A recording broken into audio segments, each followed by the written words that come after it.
मुंबईतील ईडीच्या कार्यालयाला काल लागलेल्या आगीबाबत आज स्पष्टीकरण देण्यात आलंय। प्राथमिक माहितीनुसार आगीमध्ये ईडी कार्यालयातील काही कागदपत्र, फर्निचर जळाल्याचं समजतंय, तर कोणत्याही तपासाशी संबंधित महत्त्वाची कागदपत्र डिजिटल स्वरूपात सुरक्षित आहेत। तसंच खटले दाखल झाले त्या संबंधातली कागदपत्रही कोर्टात सुरक्षित असून कोणत्याही केसच्या तपासावर परिणाम होणार नसल्याचं ईडीनं स्पष्ट केलंय। आगीच्या घटनेनंतर तात्पुरत्या स्वरूपात ईडीचं कार्यालय जन्मभूमी चेंबरच्या इमारतीत हलवण्यात आलंय। राज्य सरकारकडून ईडीच्या कार्यालयासाठी आता बीकेसी मध्ये जागा देण्यात आली आहे। दरम्यान मुंबईतील ईडीच्या कार्यालयाला लागलेल्या आगीवरून आरोप प्रत्यारोप सुरू झाले। आगीत अनेक महत्त्वाच्या केसेसची कागदपत्र जळाल्याचं म्हणत मुद्दाम आग लावल्याचा आरोप विरोधकांनी केला, तर सगळी कागदपत्र सुरक्षित असल्याची प्रतिक्रिया मुख्यमंत्र्यांनी दिली आहे।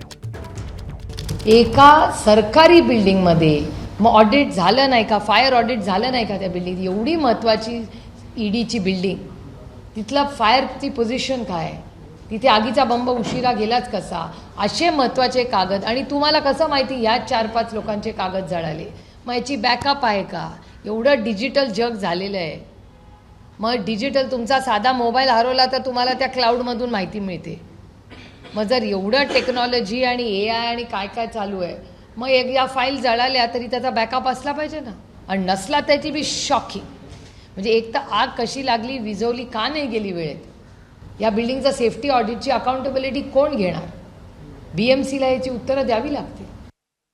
सब गोलमाल है भाई, सब गोलमाल है, सीधे रस्ते की ये टेढ़ी चाल है, सब गोलमाल है, अशा म्हणण्याचा आज प्रसंग शेवटी आलाच। आणि ईडीने आपले कार्यालय, स्वतःचेच कार्यालय जाळून घेतले। गत 10 वर्षांमध्ये विरोधकांना जेरीस आणण्याकरता, विरोधकांचा आवाज दाबण्याकरता, विरोधकांना जेलमध्ये टाकण्याकरता, विरोधकांना पक्षांतर करण्याकरता बाध्य करण्यासाठी ईडी या कार्यालयाचा वापर झाला। आणि आता कुठलेच पुरावे नाहीत, हा कंगावा करण्याकरता आग लावून आता हे मोकळे झालेले आहेत। राजकीय कारस्थान कसं असतं याचा हा एक अत्यंत दृष्ट नमुना आहे। मी ईडीच्या अधिकाऱ्यांशी बोललेलो आहे। ईडीतला प्रत्येक पेपर, कागद हा त्या ठिकाणी सेफ आहे, त्याचं मिरर इमेजिंग देखील आहे, त्याचं स्टोरेज देखील आहे। त्यामुळे या आगीने कुठल्याही केसला, कुठल्याही कागदाला, केसाचाही धक्का लागलेला नाही। एबीपी माझा, उघडा डोळे बघा नीट।